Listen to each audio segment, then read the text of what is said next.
Berakhirnya legasi Mahathir dan perjalanan politik, kroni dibina lebih 22 tahun melalui monopoli kontrak kerajaan. Apabila Mahathir Mohamad ditanya pada 2003 oleh Asia Week bagaimana dia mahu legasinya dikenang, dia berkata, "Oh, saya tidak kisah.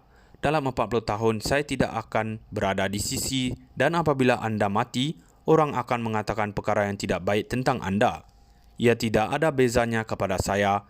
Itu adalah semasa pertama kali menjadi Perdana Menteri yang pemerintahan kuku besinya menjangkau selama 22 tahun dari 1981 hingga 2003. Beliau ditanya soalan yang sama sekali lagi pada 2021 semasa wawancara di stesen radio BFM.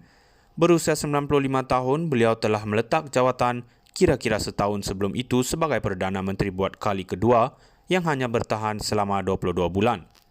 Sekali lagi dia dengan bangganya berkata, "Saya tidak kisah tentang warisan saya pasti apabila saya boleh mati dan pergi, orang masih akan menjatuhkan saya dan semua ini kelihatan tidak penting, saya akan mati juga." Diktator berbohong. Dia sebenarnya masih mengambil berat tentang legasinya sehingga ke hari ini.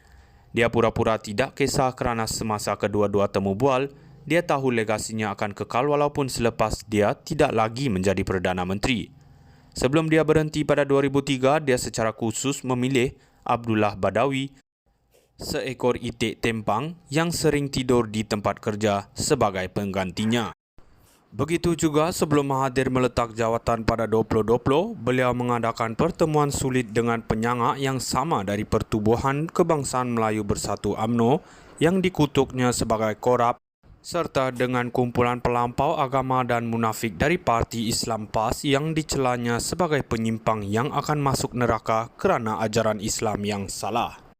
Mahathir meletak jawatan pada 2020 selepas beliau berpuas hati bahawa lieutenantnya yang paling dipercayai, Presiden Bersatu Muhyiddin Yassin yang telah mengkhianati Kerajaan Pakatan Harapan yang dipilih secara demokratik akan memastikan legasinya kekal dilindungi.